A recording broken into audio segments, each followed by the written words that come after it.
the stuff together. Okay, 3, 2, 1, let's jam. All right, we're back, and welcome to From the Blue Room. This is episode 2, and this week we're going to be looking at Yu-Gi-Oh! And just like the first couple chapters of it, the first 58, and just because that's the main part of Yu-Gi-Oh!, which is kind of different from the anime we have come to know and love, it's not as much focus on the cards and like dual monsters compared to what we normally watched as like kids anyway. For me anyway, watching on 4Kids back in the day. Yeah, so this Yu-Gi-Oh! Is mostly generating towards Yugi getting friends, building the Millennium Puzzle, and finding friends and going on different adventures or / games or whatnot throughout this series. But it's a very good instrument, foundation to what Yu-Gi-Oh! Will become later on down the line. I was like, when I first started watching it, I was like, oh shit, or reading it anyway, I was like, this is way different than the manga. Because like, first chapter anyway, it still kicks off similar to like the show with like Yugi being kind of a bitch. And like, he have to, like, Joey and Tristan, and them being like bullies to Yugi. Sorry, we're going with the English names because we're not going to be able to pronounce their Japanese names. So we're going to use the English names for these characters. Everyone else, Yugi, Kaiba, Mokuba are the same, but Joey, Tristan, and Taya will be the names for them. Yeah, so like it starts off kind of the same with them like bullying him, with him figuring out the Millennial Puzzle. But then Joey ends up like throwing away a piece of him to complete it. But he does that in the anime too. In like the first episode, they reference stuff like them here that he was bullied by him and stuff. Like some stuff from this Yu-Gi-Oh! Like this, you can say season 0 or Yu-Gi-Oh! 1. Yeah, it carries over. They take some aspects and put in the Yu-Gi-Oh! Duelist that we know about the dueling monsters. Because there's definitely like a lot of like little things that you saw throughout here. I was like, oh shit, that happens in the anime. It might just happen way further down. It was like we're just gonna be jumping around during the chapters, but like it was like towards the end of the chapters when Yugi and Kaiba is like they're going through their second face off, and he's going through all those puzzles, and they do like the friendship fist. The friendship circle. That was from the very first episodes of Yu-Gi-Oh! Yeah, that happens against Kaiba, and so like the whole drama between him and Kaiba is still there, with Kaiba being kind of more of a psychopath. Bro, all of them are psychotic. Oh my god, like next level psychotic shit. Yeah, like you're like, where are the police officers, man? Like, where are the authority? Like, dude, like there was that one chapter where it was just a dude who was videotaping them, and they wanted to see Yugi get bullied for a TV show. Oh, that thing was crazy. Like, dude, like, what? You're gonna pay this guy to beat up this kid, and you're to be okay with it? Yeah, like, what? Yeah, man, whatever. But then he ended up, getting him and making him see everything through a mosaic. He got the director. He's like, his penalty game was, you're gonna see it. You're gonna for your whole life. You're gonna see everything through a mosaic. I was like, yeah. And so that's crazy. A cool part that they did take from the manga and like throw into the show, like the whole like dark world, or dark like and, like the dark games or whatever. If you lose, I think you're gonna suffer. Yeah, and so like your soul is stolen away. Like all of that happens here. I'm telling you, I was so surprised while reading it that there wasn't as much dual monsters. Like the cards. Like I hate to say this because I loved the TV show when I was a kid, but it seemed like the TV show was definitely more geared towards selling cards. Yeah, it was. And getting us into like trade monsters and dueling with these things, compared to like, I love the show, and like I love the characters, and I love watching Yu-Gi-Oh! It got me hyped about playing with the cards, which I guess they work, but it just seemed like a big marketing thing for the cards with the show compared to the original work that he did. Yeah, the original work, because there's like, I think they duel a total of what? 2 times? 2 times if you count the Yugi versus Kaiba. 2 times is, first one when they met, then the second one was a rematch. And if you want to count when Kaiba dueled his grandpa, and, he beat him, and then a simulation of death, I was like, everybody's okay with this? It was like in Kaiba World and stuff. Everyone was cool with it. It's just like this chamber. Kaiba, it's like we're saying, a lot of the characters are way more psychotic. Like Mokuba was first dueling Yugi, and then the kids pulled out like Uzis and stuff on him. I was like, dude, they got like guns, man. I don't know if they're real, but I'm just gonna assume it was because the dude was freaking crazy. But no, like everyone is way darker.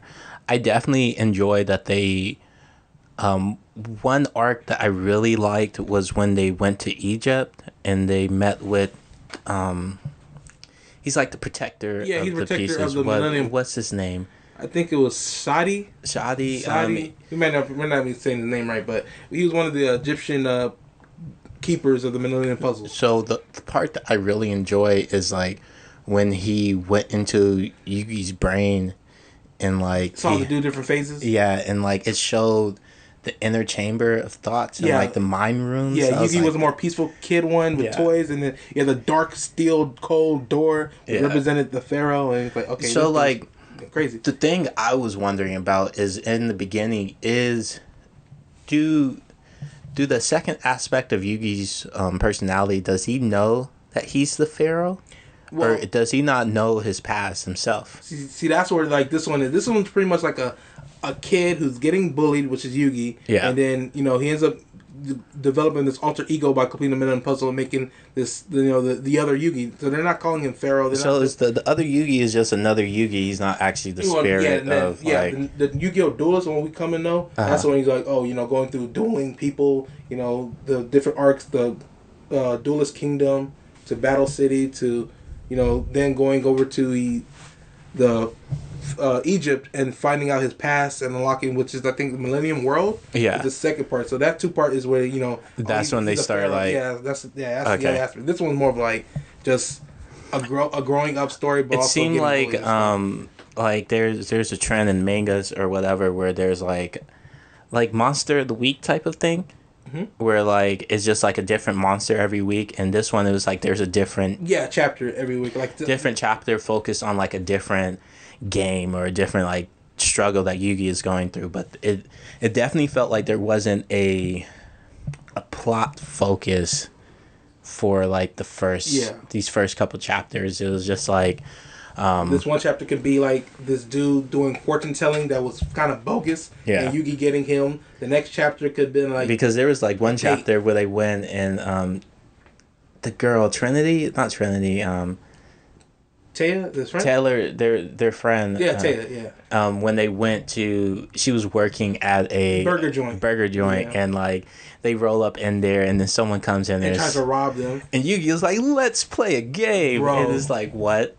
Are you like dead ass right now? Yeah. Come on, man." Yeah, he transforms and is like, "All right, let's play a game." He set the dude on fire. And everybody's like, "All right, let's go." I'm telling you, like everyone is next level. Even like, I was shocked by. I'm telling you, it was kind of a struggle reading it for me because like I definitely was enjoying the like shock appeal and like the difference in it from like the anime, but the drawings are not the best. Yeah, it started off a little rough. I'm not gonna lie, it did. Like some of the faces that they would like Yugi would be making when he transformed is like a Joker grin, type of smile, and it's just like, bro. It started like later during the chapter, especially the one with the D&D part with going to the record, and later on you're like, okay, this dude's forming the looking like the Yugi we're all gonna know. He starts to develop structure to it because it's definitely just it's way rough in the beginning. How do you, I guess, comparing it to the anime, because that's like our main reference point to it, how do you like it compared to the anime? Do you think if they would have animated these first couple chapters, it would have become as successful as it did? See, that's the thing, they did. They did? They did. It's called Yu-Gi-Oh! Season 0. Well, that's like, I think the term for it, most of the people give it. Yeah, they animated it. Oh, shit. I didn't even know that. Yeah, they had an anime. I looked it up. I was like, okay, they do. They have an anime for it. It's, if you watch Yu-Gi-Oh! Abridged, it's like this pretty much popular, parody Yu-Gi-Oh! Is it like Dragon Ball Z Abridged? Yeah, but it's like the original Abridged guy. Little Karibo, he did it. Shout out to Little Karibo, because it's amazing work. So he pretty much abridges everything. That's pretty much the beginning of a Abridged series. Right. And he uses the intro to Yu-Gi-Oh! Season 0. So if you look up Yu-Gi-Oh! Season 0, that opening he uses for his intro for his Abridged series. And it's really great. And I recommend people watch it. It's really good. It gives a funny take on Yu-Gi-Oh! In terms of like the dumb plot in English, especially the 4Kids version. Yeah. How it can seem kind of like, okay, this is stupid plot points. And it's definitely like censorship. It's way, the manga seemed way drama. Yeah, this one's way more drama and a lot of like unruly control. Just like people are getting killed. Or... It's like they started off with a bash. Like Yugi get bullied, he gets beat up. Yugi is also a little naive. Like the fact where like I get the whole like let's be friends type of attitude that they were talking about, but the first half where like it's him and Joey, and then the dude who's extorting them to for being bullies, and he was like, he's gonna try to get he's trying to get money off of Yugi. And so like I'll pay for protection to beat these guys. And up. so And he if you don't beats, pay, I'm gonna beat you up. And so he beats the crap out of Joey. Oh yeah, Joey and Tristan at first, and then Yugi is like, no, don't beat them up. They're my friends. I'm like, wait. They were bullying you, dude. They were beating the shit out of you. I'm confused here, but I get it. It's like Yugi's thing to be like the naive one. Yeah, it was kind of. Then he challenged that dude to a game, and we had to stab the money. And you can't. It was funny because I was reading the editor notes, and people say, "If you're stupid for trying this at home," I'm like, yeah, like dude, you're carrying money, and you're not, put a little strength into it and pull out, and that's how much you get. So the dude ended up getting greedy, and he took too much, and then Yugi penalty gamed him. So pretty much his thing is that all he can see was money. So leaves are falling, and that's all he sees is money. I was like, damn, dude, we put him in a psychotic, trance for life. No Genjutsu gonna get out of this. Where's It was definitely. Itachi? I have to like I know I'm like stuck on the point. It's just the amount of like drama and like high tense and like psychotic behavior. Yeah, Mokubo was crazy, man. The dude was like trying and to poison even like in the show he wasn't that crazy. No, like he was like the cool little brother. He was like, hey, like Princess Peach of getting kidnapped. Yeah, always getting kidnapped. Mokuba, and Kai was always yelling that, and that's pretty much him. Was the out on the rescue for his little brother, but in this he's like. It's like Poison. He's a leader of like this little boy band, boy gang. Yeah.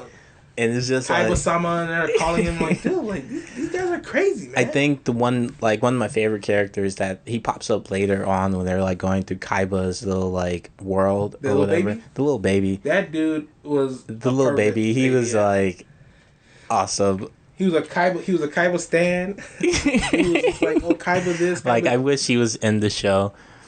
Remember they said remember doing the death tea things, the level like to lead up to facing Kaiba in the tournament or in the final between Yugi and stuff. He's like, okay, we're gonna send professional hitmen in this game mode with the laser tag, professional hitmen people to go against these kids, and they're gonna give them full zooped up lasers that if they shoot them in the chest, you're gonna be electrocuted to death. Like 1,000,000 voltage or some shit.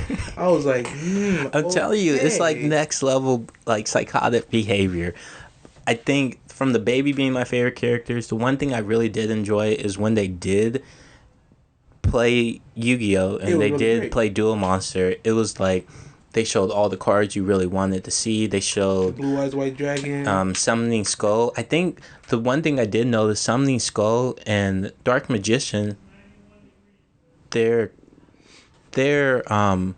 cards names are different. Yeah. I forget what Summoning Skull's card name was in it, but in this, the Dark Magician is Black Magician. Yes, that's usually the name they did even in the anime.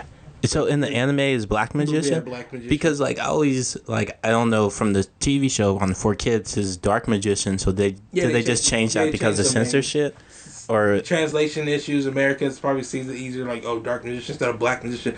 Like because like I would have been cool with Black Magician because it makes sense because it's like Black Magic. Yeah, Black Magic, like Black is like Final Fantasy, but don't they change that in Final Fantasy? No, is it still Black Magicians or is it Dark Magician? I'm not Final Fantasy sure. I'm not sure. I know I played 10. Yeah, you can have Black Magic. Because I know there's the white magician magic, and then there's the Black Magician. I don't know if it changed it to Light Magician and Dark Magician.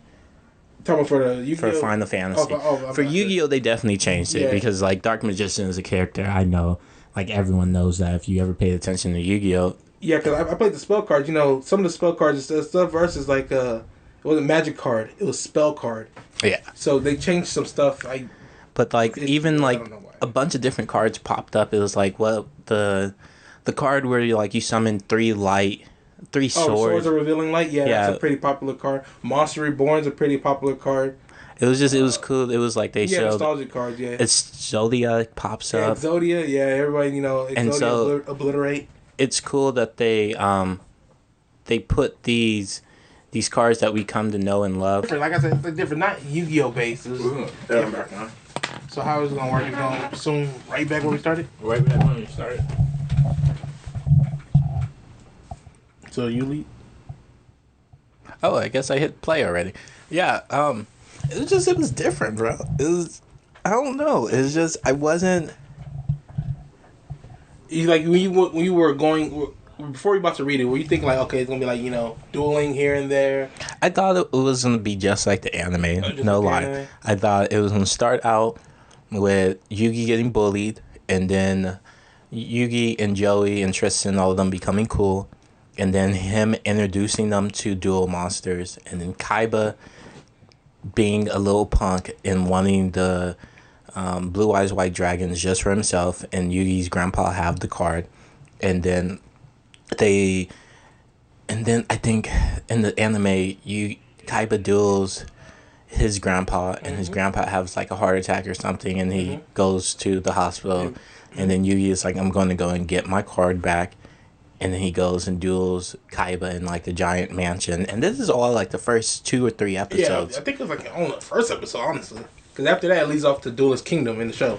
And then I thought it was going to lead off to Duelist Kingdom and like the whole boat and all of that shit. I thought that was going to be what the manga had in store. So I was always like, it took me a while to sit down and start reading it because I was like, I already know this story. When we do this episode, I can kind of just bullshit. And then like I was like, no. He was like, it's only like 58 chapters you need to read. Just like run through it. And then I ran through it. And I was like, whoa. It's just way different. Super dark. It didn't really get into that friendship stuff until like. It doesn't get into that until like way deep. And At you're first, just like. People are getting killed. And you're just like, whoa, going what's. insane. It's just. It's truly 2 different things. Mm-hmm. Like the characters are the same, and there are moments where you see where they built the beginning episodes from inside of the manga, like where you can see where like took like, I'm gonna take this little piece here and I'm gonna take this little piece here and I'm gonna throw this, and they like made it a show. Yeah, because dueling, like Yu-Gi-Oh! In general, the card game is really a popular game. It makes a lot of money. Have world tournaments and stuff. Like Yu-Gi-Oh! It's habit though. I feel like Yu-Gi-Oh! Was basically, what's the other card game that people Magic? Pokemon? Oh, Magic the Gathering. Yeah, Magic the Gathering. Yu-Gi-Oh! Was famous. like, it was before Magic the Gathering, right? No, Or Magic the Gathering was before Yu-Gi-Oh! Yeah. That shows how much I know about that world. But Magic is like very popular too. Expensive. All these card games are expensive. I remember Yu-Gi-Oh! As like a kid and like wanting to collect cards and like to go and like duel your friends after you got these cards. I remember like you have your giant binders. Exactly. You take that shit to school at the beginning of school, at the lunch table, before breakfast. Y'all would duel. I'm not gonna lie. When I started with Yu-Gi-Oh, I just like the cards and the images. But the thing about it, I didn't like is like I was like, okay, how do you play? You attack and then you have to use a calculator and calculate. I was like, I don't want to do all this. So I never liked playing the game. I just like collecting the cards. No. And then not until when I got to college and I was met one of my roommates, he was like, he had 2 Yu-Gi-Oh decks. I was like, hey man, you play Yu-Gi-Oh? I was like, yeah man, I do. So he had a Warrior deck and a Yu-Gi's the starter deck because they came out with they reprinted a new copy. So he said, I'll teach you how to play. So he taught me how to play. At first, he knew how to play, but some stuff he was doing wrong. So then we met another one of my friends. He was like, I said, oh yeah, my roommate, he plays Yu-Gi. So, oh, for real? Yeah, I play the Yu-Gi-Oh too. And then we played with him, and he had his own deck. And he said, I'll bring my deck over and we'll play. And then we played with him. He taught us a few things. He's like, okay, so this is what you're doing wrong, and this is what you're doing right. Pretty much, You see, I don't even know if I'm doing everything right. When I played when I was younger, yeah, I didn't know either. It was just because like a bunch of me and my cousins, we were way into it. My cousin, he had like thousands of cards, and we would just like be like, okay, bet. I would show up at his house. He would take out his box of cards and be like, build your deck. Yeah. And I'll sit there. I would spend about like 30 minutes to an hour building a deck, and then we would sit down and we would play. And like, I'm sure as kids, we weren't playing it right, but that shit was still so much fun. But back then, the game was super simple. Now that was like early 2000s. Because it was just like we would focus like big monsters. Pretty much get a big monster on board, and try to whack away at your life points. And we knew we had to like summon them. So I believe if it was higher, you could summon you could play right away 1 through 4. Yeah, 1 through 4 you can summon, and then if you want to do 5 through 6, you need to sacrifice. You need to sacrifice one monster. Then if you want to do 7 to 8, you need 2. You need 2, 7 or higher. I mean, you need and like 2. The other reason I know that stuff is because of the games. Mm-hmm. Like I had the PSP, and there was Yu-Gi-Oh! GX. It was like a card game for the PSP, and that shit. When I say it was fire. It was fire, man. I remember I used to play it a lot, and I was like, "Hey, man, let me borrow." I was like, "Ask to borrow your PSP." I was like, "No, man, you're not borrowing." Like, the game was so much fun because there's just such a like rewarding aspect to sitting down and building and like spending an hour, right, just building a deck, going through all of these cards, and then after you have built this deck, going and playing against other characters, and your deck is like smashing people, and you're like, ooh, and then you lose to someone with your deck, and you're like, okay, let me go and refine my deck and make it better. Like it's so much fun. See, you're talking about it when Yu-Gi-Oh was at its golden age of just basic doing this and doing this. Now imagine coming into Yu-Gi-Oh at 2014 when you have synchro summons. You see, I don't know. See, exactly. That's like a whole nother world. I don't really get like the most. I'll say the most difficult thing to pull off, and I was playing was a ritual summon. Yeah, because you need like certain monsters and all that. Mm-hmm. Like those were hard to do, but I haven't. So what is synchro? Synchro summon is pretty much using tuner monsters and your monsters to summon. Pull it back. What's tuner monsters? Tuner monsters. Okay, it's gonna be like whatever the level of the monster is gonna say tuner. So because 5D is introduced to synchro summoning, which is using monsters and your tuner monsters of whatever level to equal the synchro monster you're going to bring out. So, for example, I think Shooting Stardust Dragon was the main character, Yusei's monster. Mm-hmm. I know we're kind of going off a roll, but we're still talking about Yu-Gi-Oh! We're just talking about the card games in general. But, so his key monster was Shooting Stardust Dragon, or Stardust Dragon, my bad. Yeah, just Stardust Dragon. So, 7 stars. So, pretty much need a level 5 monster or whatever. Anything to equal 7. So, the tuner could be whatever. But so, is it like sacrificing the summon? But it's a special summon. So when you special summon, I mean, you can special summon as many times as you want.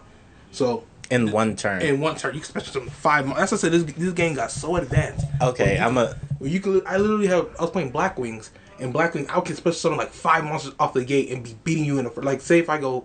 You go first. And so they're all like high level monsters. So that's your special summoning. The synchros, with all these abilities and high attack, like attack twice. I think one card was armed. I forgot names, but one card can attack twice. 4K. He's a 4,000 attack monster. He can attack twice. Is your life point is still 8,000? Yeah, your right? life points are 8,000. Yeah. You see, even that jumped off the original life points was how much? 4,000. I think 2 to 4 to now it's like 8,000. I don't even know 8,000 for you can still get killed. So it's just like the game has been so fast, and then they came out with XYZ monsters, and that's like that's a whole other thing with overlaying where you take like a level 4 and level 4, you put them like on top of each other, and then you overlay. You'll say Exceed Summon, you bring out whatever like rank 4, but it's called a rank 4 Exceed Summon. Bless you.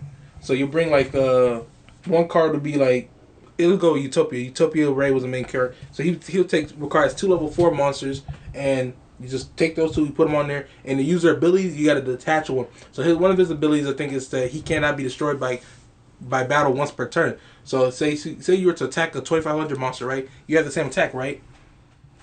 Bless you. Sorry. But you can attack that 2,500 monster, use your effect, detach one, and you will still survive the battle. Because usually when 2 monsters of the same attack each other, they both get destroyed. But you can do that. That sounds crazy. And then they came out with another thing called it sounds Link Summon was after, but it sounds too complicated now. Yeah, the game is crazy. I haven't played since Link Summons came out. Links, and then they came out one before that was Pendulum Monsters, which deals with scales, and everybody would say the game was broken. Every time they come out a new thing, Yu-Gi-Oh fans and people who play the game, but the game is broken. So then because I know that there's a lot of the cards from I guess I want to say from our generation when we were younger, we're around our mid-20s right now that are banned. Yeah. Like I think Change of Hearts is banned. I don't even think so. At this point in age, like the Yu-Gi-Oh ban list, is I haven't like I said, I haven't been played in like a year, so I'm kind of off of it. Mm-hmm. But the ban list changes here and there. Cards like Dark Call, I remember when I was playing, was banned. Monster Reborn was banned, but they brought it back. Change of Heart, I don't even think it's as powerful as it used to be. So who cares? That shit used to be the card. Like you would be playing, and like, excuse me. Mm-hmm.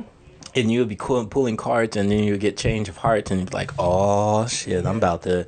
And you will hold on to that card until your opponent summons like super strong monsters, and just be like, "Boom, bitch." Yeah, but that's not the game anymore. Like people are like spamming card, but they try to slow it down with links on. Like I said, the game today is like so I get there's strategy to it, Mm-hmm. but that seems Back then there was, but people feel like it's more like Maybe- pay to win. Like, but if you buy the best cards, you're gonna win, which is not true because like you can still build like some bomb decks, and then there was always like I always bought it from like we would go to Walmart and you would get like those starter packs Mm-hmm. or like the card packs, and so it was like a random thing. It was like little kids gambling trying to get like bomb cards. I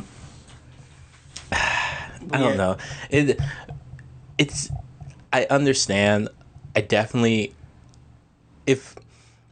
would you recommend people to read if they're fans of the show and of the card games and everywhere Yu-Gi-Oh have gone and done, would you recommend for people to go back Absolutely. This was a really read it? good, really good original foundation point. You say, okay, so this is what the beginning of Yu-Gi-Oh was. It wasn't dual monsters. It was pretty much a kid who wanted friends, and he built this puzzle, who loved games, and built this puzzle and got an alter ego to help him not only combat like assholes and bullies, but he also got the friendship he wanted, and stuff like that. So not only did he get more friends, he also met an inner friend within himself from the Millennium Puzzle. So Excuse me. So it's like Thank you. it's a great first start to watch. I hope people can read it or watch it if you want to watch the anime. There is an anime for it. I think Yu-Gi-Oh! Season 0, I think it's if you want to look up for it. And then the manga is just Yu-Gi-Oh! It's 58 chapters by Kazuki Takahashi. That's the artist's name. I think I kind of lean the other way. You don't think people should do it?